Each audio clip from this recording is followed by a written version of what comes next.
Connaissez-vous l'histoire d'un des plus gros naufrages du monde? Je parle pas ici du Titanic, mais de celui de l'Empress of Ireland.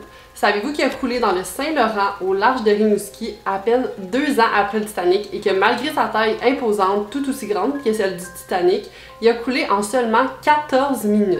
Plus de 1000 personnes sont décédées dans les eaux glaciales du Saint-Laurent et on sait toujours pas exactement ce qui a pu se passer. En plus de vous parler de cette histoire, de la cause du naufrage et des explorations sous-marines qui s'en sont suivies, je vais aussi comparer la tragédie du Titanic à celle-ci pour vous mettre le tout en perspective. Bonjour tout le monde, j'espère que vous allez bien. On se retrouve aujourd'hui pour une nouvelle vidéo trouble où je vous parle du naufrage de l'Empress of Ireland, ce paquebot qui faisait comme route la liaison entre Liverpool en Angleterre et la ville de Québec au Canada. Le 29 mai 1914, il fait naufrage dans le Saint-Laurent et deviendra, encore à ce jour, le plus grand naufrage au Canada. Si vous aimez la vidéo, n'oubliez pas de laisser un petit commentaire, de liker la vidéo, ça m'aide toujours pour l'algorithme, et n'hésitez pas à vous abonner si ce n'est pas déjà fait. Comme toujours, mes sources sont en description. Avant de vous parler du naufrage, je vais vous mettre en contexte sur l'origine de ce paquebot. En fait, tout part de l'entreprise canadienne Pacific, appelée aussi CP. Alors que l'entreprise est principalement connue pour ses chemins de fer au Canada, elle a aussi été une entreprise de transport maritime pendant plusieurs années. C'est un marché complémentaire parce que les personnes transportées à bord des bateaux sont ensuite desservies par train au travers du Canada par la même entreprise. Au tout début, en 1886, le Canadian Pacific commencera en faisant du transport de marchandises, puis finalement du transport de personnes en 1889. Ce changement s'opérera à la suite de l'obtention d'un contrat de distribution de la poste britannique. Alors que la demande d'immigration d'Europe vers l'Amérique du Nord augmente de plus en plus, le CP prend part à ce marché lucratif en 1903 au travers d'un chemin entre Liverpool et Québec. La compétition se fait ressentir et devient féroce. On se rappelle qu'à cette époque, le transport aérien n'existe pas encore. L'entreprise a donc décidé de s'attaquer à la compétition en commandant 2 gros navires jumeaux capables de se déplacer à une vitesse de 20 nœuds, soit l'Empress of Britain et l'Empress of Ireland. Je sais pas pour vous, mais moi je me demandais pourquoi dans leur nom il y avait Irlande et Grande-Bretagne alors que c'est des bateaux canadiens. En fait, ça viendrait simplement d'une politique qui demandait à ce que les bateaux canadiens du format Empress devaient s'appeler en lien avec une colonie de l'Empire britannique. Ça serait ça la raison. Bref, les 2 navires feront leur voyage d'inauguration pendant l'été de 1906 et deviendront très populaires auprès du public puisqu'ils permettront de faire la traversée en seulement 4 jours. Ils seront les navires les plus grands, les plus confortables et les plus rapides de la flotte canadienne pour la ligne Europe-Canada. Avec une longueur de 173 mètres de long par 20 mètres de large, il y avait besoin de 2600 tonnes de charbon pour faire une seule traversée. Ces fournaises consommaient 1/4 de tonne à la minute. Là, on va rentrer dans la séquence de l'événement. Fait que l'Empress of Ireland quitte le port de Québec vers 16h30 le 28 mai 1914 en direction de l'Angleterre. Au total, il se trouve 1477 passagers à bord, l'équivalent du 2/3 de sa capacité. Ce voyage allait être la 192e traversée de l'Atlantique pour l'Empress of Ireland. Le capitaine à bord était Henry Kendall. Il avait récemment été promu, puis ce voyage allait être son premier en tant que capitaine de ce bateau. Arrivé près de Rimouski, à Pointe-au-Père, le bateau fait un court arrêt pour déposer un navigateur spécialisé dans les eaux du Saint-Laurent. À chaque voyage arrivé vers Rimouski au départ d'Angleterre, le bateau faisait un arrêt pour faire monter à bord un navigateur spécialisé, puis sur le chemin du retour, il était déposé à la même place. C'est très difficile de naviguer sur le Saint-Laurent, alors il y avait un pilote spécifique pour ça. Dans la même nuit, arrivait un bateau norvégien rempli de charbon qui remontait le fleuve en direction de Montréal. Il s'appelle le Storstad. Les 2 bateaux se tiennent sur la rive droite, c'est-à-dire du côté sud du fleuve, et sont d'une certaine façon face à face. Ils vont devoir se croiser, mais la nuit est calme et claire, donc il ne devrait pas avoir de problème. Le capitaine de l'Empress of Ireland aperçoit le Storstad à une distance d'environ 8 miles. Quelques minutes plus tard, les 2 bateaux sont recouverts d'un brouillard très dense. Dès que le brouillard a enveloppé l'Empress of Ireland, le capitaine ordonne de se mettre en marche arrière pour stopper le bateau et attendre que le brouillard passe. Les 2 bateaux se mirent donc à utiliser leurs sifflets pour communiquer. Le capitaine Kendall de l'Empress of Ireland a fait siffler 2 longs coups pour informer au Storstad qu'il s'arrêtait. Le Storstad a répondu lui avec un seul long coup de sifflet. Mais en fait, c'était pas le capitaine qui était aux commandes, c'était le premier officier qui contrôlait le Storstad. Puis malgré que les bateaux entraient dans une zone de brouillard, le premier officier a pris la décision de ne pas réveiller le capitaine. Une décision qui va lui être vivement critiquée par la suite. Dans mes recherches, j'ai vu que les coups de sifflet peuvent signifier plusieurs choses. Par exemple, un long coup de sifflet peut vouloir dire une chose en particulier, mais dans un contexte différent, il peut vouloir dire autre chose. Puis si le coup de sifflet se répète à chaque 2 minutes, ça peut vouloir dire une autre chose. Bref, le fait que les deux bateaux étaient si près l'un de l'autre, sans vraiment s'en rendre compte, ça a joué beaucoup sur leur sort. Malgré leur communication à peine sortie du brouillard, le capitaine de l'Empress of Ireland voit apparaître à 90 degrés le Storstad qui avance à pleine vitesse sur lui. Voyant qu'il est trop tard, le capitaine Kendall crie à l'équipage du Storstad de maintenir leur vitesse, permettant ainsi de boucher le trou qu'il allait créer inévitablement. C'est un peu étrange comme comparaison, mais c'est un peu le même principe si quelqu'un est transpercé par un objet, par exemple dans un accident. Il faut surtout pas retirer l'objet parce que c'est l'objet qui crée de la pression et qui bloque l'écoulement de sang. C'est exactement le même principe avec les bateaux. En entrant en collision, c'est beaucoup mieux que les deux bateaux restent ensemble pour empêcher l'eau de rentrer. Mais du côté du Storstad, en voyant qu'il allait foncer en plein dans l'Empress of Ireland, il met marche arrière à pleine vitesse. Mais malgré ça, le bateau vient quand même s'enfoncer entre les deux cheminées au centre de l'Empress of Ireland à un angle de 45 degrés. Avec la force du courant, l'Empress of Ireland continue d'avancer, ce qui fait agrandir la brèche, et comme le Storstad était en marche arrière, 5 secondes plus tard, le trou est devenu complètement explosé. L'eau s'est mise à remplir le bateau à une vitesse de 60 000 gallons d'eau par seconde. Le navire de 170 mètres de long et 20 mètres de large est englouti en seulement 14 minutes. Nous nous rendons directement sur l'épave et pour avoir une idée juste de sa dimension, les plongeurs tracent les contours du paquebot à la surface de l'eau. L'effet est saisissant. Notre bateau de 15 mètres de longueur a l'air d'une chaloupe à côté de l'Empress. On ne pourra jamais connaître la taille exacte du trou, mais certains estiment une déchirure entre 50 et 100 mètres de long. Le capitaine Kendall a tout de suite envoyé un message disant « L'Empress of Ireland est arrêtée par un épais brouillard et frappée au milieu du navire à un endroit crucial par le charbonnier Storstad. » Un autre point qui a empiré la situation, c'est que plusieurs hublots dans le bas du bateau étaient ouverts. L'eau s'est donc encore plus rapidement infiltrée dans le bateau. La majorité des passagers et de l'équipage situés dans le bas du bateau sont rapidement morts noyés très rapidement. Les passagers situés plus haut, eux, ont pu entendre la collision et se sont dépêchés à libérer des bateaux de sauvetage. Contrairement au Titanic, l'Empress of Ireland avait suffisamment de bateaux de sauvetage pour tous les passagers, mais malheureusement, après quelques minutes, le bateau coulait tellement vite que seulement 5 bateaux de sauvetage ont pu être libérés à temps et être utilisés. 5 à 6 minutes après la collision, les lumières du bateau se sont complètement éteintes, plongeant le bateau et ses passagers dans un noir total. 10 minutes après la collision, le bateau était rendu complètement sur le côté. Des centaines de personnes ont pu sortir du bateau par les hublots de l'autre côté, mais vers 2h10 du matin, 14 minutes après la collision, le bateau était complètement submergé. C'est en étant pris dans cette eau presque glaciale entre 0 et 4 degrés Celsius que 1012 personnes sont décédées dans cette tragédie, dont 840 passagers et 172 membres de l'équipage. Des 465 survivants, 248 étaient des membres de l'équipage, 217 étaient des passagers et seulement 4 enfants ont survécu. La plus jeune survivante du naufrage s'appelle Grace Hannigan. Elle était aussi la dernière survivante de la tragédie lors de son décès en 1995. Son histoire, c'est qu'elle accompagnait ses parents à bord du bateau, mais malheureusement, ils sont décédés lors du naufrage. Elle raconte même avoir eu peur de prendre des bains pendant plusieurs années suivant la tragédie due à ce traumatisme. Elle dit se rappeler s'être accrochée à un morceau en bois avec une dame, qu'ils ont vu un bateau de sauvetage et qu'ils ont appelé à l'aide pour finalement être secourus. Il y a aussi eu le cas du survivant William Clark, qui est aussi très impressionnant. Il était à bord de l'Empress of Ireland en tant que travailleur dans la salle des machines. Et bref, il a survécu au naufrage. Mais ce qui est complètement fou, c'est qu'il avait aussi été engagé à travailler sur le Titanic 2 ans auparavant et il a survécu au naufrage du Titanic. Fait qu'il a survécu aux 2 naufrages. Alors que l'Empress of Ireland commençait à couler rapidement, le Storstad est venu à la rescousse en descendant ses propres bateaux de sauvetage et en allant chercher les naufragés. Au même moment, un opérateur radio à Pointe-au-Père a entendu l'appel d'urgence de l'Empress of Ireland et a communiqué avec d'autres bateaux pour leur prêter secours. Le bateau Eureka a quitté le port à 2h30 du matin, et le bateau Lady Evelyn a quitté le port à 12h45.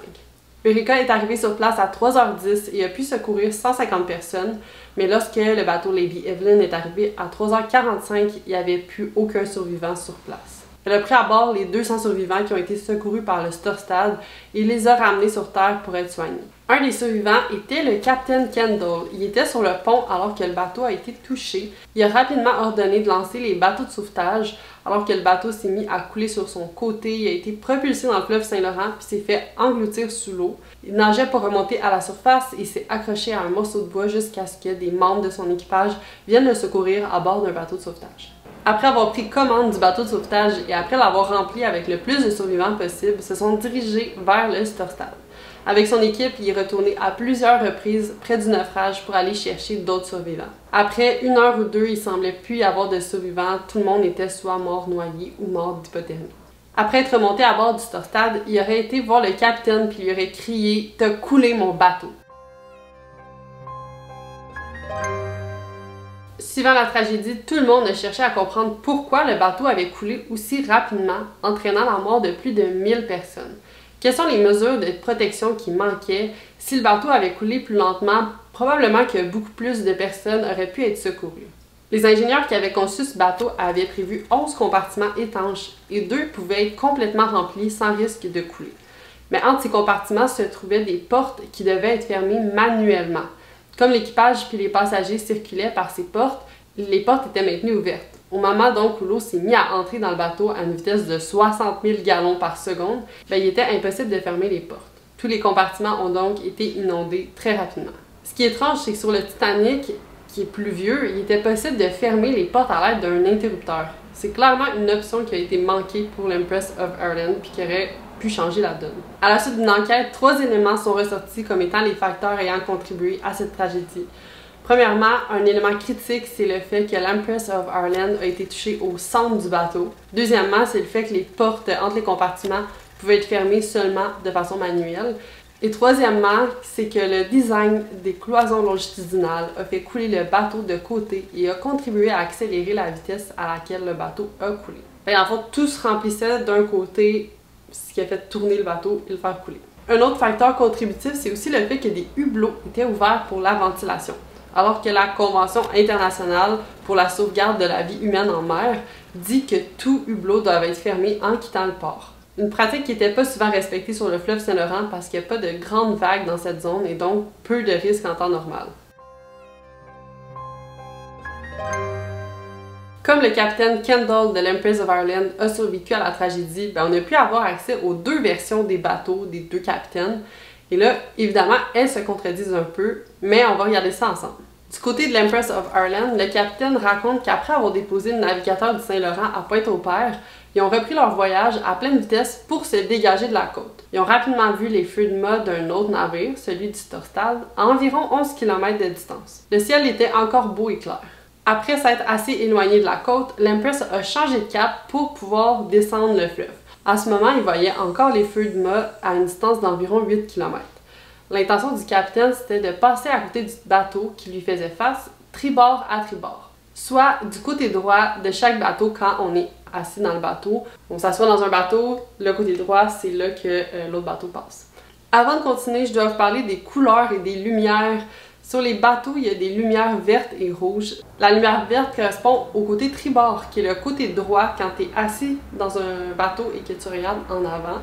Je vais vous avoir mis des images là, si vous êtes un peu plus visuel. Puis la lumière rouge correspond au côté bâbord, qui est le côté gauche quand on est assis dans le bateau et qu'on regarde en avant. Sachant ça, si tu vois une de ces lumières, c'est que tu es dans un angle qui te permet de voir ces lumières. Si tu es face à face avec un bateau, tu vas voir une lumière verte, une lumière blanche au centre, celle du mât, et une lumière rouge. C'est inversé parce qu'ils sont face à face. Bref, j'espère que c'est clair. Donc là, pendant que l'Empress of Ireland continue d'avancer, il a l'intention de passer tribord à tribord, et donc que les 2 feux verts se croisent, le capitaine va dire apercevoir la lumière verte du Storstad, ce qui est bon signe. Mais peu de temps après, le banc de brouillard l'engloutit et il perd toute visibilité. Après avoir échangé quelques coups de sifflet, le brouillard se dissipe et le capitaine Kendall aperçoit le Storstad à moins de 30 mètres de lui qui va lui foncer droit dessus. Puis vous connaissez la suite de l'histoire. Du côté du Storstad, comme je l'ai dit, le capitaine dormait. Alors c'est le premier officier qui était aux commandes. Il rapporte avoir vu les feux de mât de l'Empress of Ireland à une distance d'environ 13 km. Quelques minutes plus tard, il a aperçu le feu vert de l'Empress of Ireland à une distance d'entre 6 et 9 km. Jusque-là, les deux histoires se suivent. Mais il dit que peu de temps après, il a remarqué que l'Empress of Ireland semble changer de cap. Le bateau serait revenu face à lui, puis ensuite il aurait vu une lumière rouge, ce qui correspond au côté bâbord, le côté gauche. Il a donc compris que l'Empress of Ireland voulait qu'il se croise bâbord à bâbord, l'opposé donc de la version de l'Empress of Ireland. Les bateaux se sont fait envahir par le brouillard et quelques coups de sifflet sont échangés. Le capitaine Anderson du Storstad se fait réveiller et est appelé sur la passerelle. Lorsque le capitaine arrive, il voit passer devant lui le feu de mât de l'Empress of Ireland de bâbord à tribord, de gauche à droite, puis il voit la lumière verte et il comprend qu'il est en train de lui foncer dessus. Il ordonne de mettre le bateau en marche arrière, mais c'est trop tard. Le Storstad s'enfonce dans l'Empress of Ireland quelques secondes plus tard. Suivant cette tragédie, le capitaine Kendall de l'Empress of Ireland va mettre toute la responsabilité sur le dos du Storstad, alors que, de l'inverse, le Storstad va accuser l'Empress of Ireland d'avoir changé de cap plusieurs fois, causant la collision. Dans les jours qui ont suivi, plusieurs personnes sont envoyées pour aller chercher les corps des naufragés. À ce moment, l'épave est encore facilement repérable, des débris flottent à la surface. Une bouée est même installée pour faciliter la localisation du site. L'entreprise qui possédait le navire, le Canadian Pacific, envoie des scaphandriers pour examiner l'épave et évaluer s'il serait possible de le faire remonter à la surface. Le but de le faire remonter, c'est de récupérer les sacs des courriers et 252 lingots d'argent dont la valeur est estimée à 2 millions de dollars canadiens. Ils percent la coque avec des explosifs, mais sans succès, et arrêtent leur plongée peu de temps après, toujours en 1914. Plusieurs poursuites ont eu lieu suivant cette tragédie. En Angleterre, la Cour a blâmé le capitaine du navire Storstad, mais la Cour en Norvège, le pays originaire du Storstad, a reconnu le capitaine de l'Empress of Ireland comme coupable. La Cour du Canada, de son côté, a statué que le blâme était du côté du Storstad et a condamné l'entreprise propriétaire à payer 2 millions de dollars à Canadian Pacific, l'équivalent de la valeur en lingots d'argent perdus dans le naufrage. Ils ont essayé d'aller en appel, mais ça a été refusé et incapable de payer la somme, le bateau Storstad a été saisi et a été donné à Canadian Pacific qui l'ont revendu pour 175 000 $. Après la fin des plongées en 1914, l'épave de l'Empress of Ireland sera perdue jusqu'à ce que des plongeurs la redécouvrent en 1964, soit 50 ans plus tard. Le bateau se retrouve désormais à 47 mètres de profond et à 7 km au large de Sainte-Luce. Comme l'épave n'était pas protégée au nom de la loi et que le Canadian Pacific ne le réclamait pas, plusieurs plongeurs au fil des ans ont pillé le navire et des milliers d'items ont été prélevés. Certains plongeurs se sont même créés leur propre collection privée. Lors d'une de ces plongées, grâce au plan du bateau, un plongeur a été capable de localiser la pièce où se retrouvaient les lettres et a pu remonter des sacs remplis de lettres et de cartes postales. Au total, ce serait 61 sacs qui auraient pu être remontés. Il aurait aussi remonté des journaux encore lisibles datés du 27 mai 1914. Les lettres ont été séchées et envoyées à Ottawa et elles ont été renvoyées à leur expéditeur ou à leur destinataire avec la mention « Retrouvée par des plongeurs de l'épave de l'Empress of Ireland ».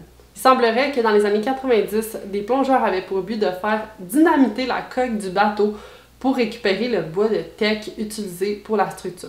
Un bois considéré rare et luxueux, ce qui a créé l'indignation auprès de la population. Après plusieurs demandes de la population, le gouvernement du Québec a décidé de classer l'épave comme bien historique et archéologique le 15 avril 1999. C'est la première fois qu'un bien qui se retrouve sous l'eau reçoit ce statut de protection. Pour assurer que le site soit bel et bien protégé, la garde côtière canadienne a installé une bouée au-dessus de l'épave pour indiquer qu'il s'agit d'un bien historique protégé. Il est toujours possible de s'y rendre pour plonger, mais il faut respecter des conditions d'accès comme de s'inscrire auprès de la Société des récifs artificiels de l'estuaire du Québec. Il est interdit de prendre des objets de l'épave ou de risquer d'altérer l'épave. Il y a des entreprises qui offrent le service de transport pour les plongeurs, mais ils n'hésitent pas à refuser des plongeurs qui n'ont pas assez d'expérience dans ces conditions. Peu de visibilité, grand courant, eau profonde, etc. C'est une plongée assez dangereuse. À ce sujet, c'est devenu un enjeu après qu'il y a eu plusieurs morts de plongeurs lors d'exploration d'épave. Il y aurait eu au moins 6 morts, soit par manque d'oxygène, il y en a qui se sont perdus dans l'épave. Bref, il peut y avoir plusieurs raisons. Suivant ces événements, le bureau du coroner a demandé aux plongeurs de carrément ne plus se rendre à l'intérieur de l'épave. parce que oui, des gens entraient dans le bateau pour l'explorer. En 2000, un pavillon est inauguré au musée du site historique de la Pointe-au-Père en l'honneur du naufrage. Une collection d'artefacts qui avait été prélevée avant 1999 y est présentée. En avril 2012, le Musée canadien des civilisations achète à un collectionneur privé plus de 500 artefacts évalués à une valeur de 3 millions de dollars. Il s'agit d'une collection qui appartenait à un certain Philippe Baudry qui avait effectué plus de 600 plongées sur l'épave puis qui avait ramené des centaines d'objets. Il aura fallu plus de 2 ans de négociations entre les deux parties pour arriver à une entente. Suite à cette acquisition, le Musée canadien des civilisations présentera une exposition temporaire en 2014 pour l'anniversaire de 100 ans du naufrage. Par la même occasion, une plaque commémorative est installée à Sainte-Luce. En 2009, l'épave a aussi été classée comme lieu historique. Comme je l'ai dit au début de la vidéo, je voulais vous parler un peu de la comparaison entre le Titanic et l'Empress of Ireland pour vous permettre d'avoir une autre perspective. Pourquoi je veux le comparer avec le Titanic? C'est entre autres parce que ce sont deux bateaux de la même époque qui ont eu un sort similaire, mais malgré ça, peu de gens connaissent l'histoire de l'Empress of Ireland. C'est sûr que le film du Titanic a beaucoup fait connaître l'histoire à notre époque, mais ça reste que le Titanic a toujours été beaucoup plus connu que l'Empress of Ireland tout au long de l'histoire. Donc en comparaison, l'Empress of Ireland mesure 170 mètres de long, alors que le Titanic mesure 270 mètres de long, et les deux se déplaçaient à peu près à la même vitesse, soit 20 nœuds. Le naufrage du Titanic a été la cause d'environ 1500 morts. On n'a pas de chiffre exact, alors que le naufrage de l'Empress of Ireland a causé la mort de 1012 personnes. Mais malgré ça, en proportion par rapport au nombre de passagers total, c'est à peu près le même pourcentage. Suivant la tragédie du Titanic, qui n'avait pas assez de bateaux de sauvetage à bord, l'Empress of Ireland avait appris de cette erreur et avait plus de bateaux de sauvetage que nécessaire. 16 bateaux en acier plus 20 bateaux de sauvetage en bois étaient à bord, mais à cause que le navire a coulé trop rapidement, la majorité de ces bateaux n'auront jamais pu être utilisés.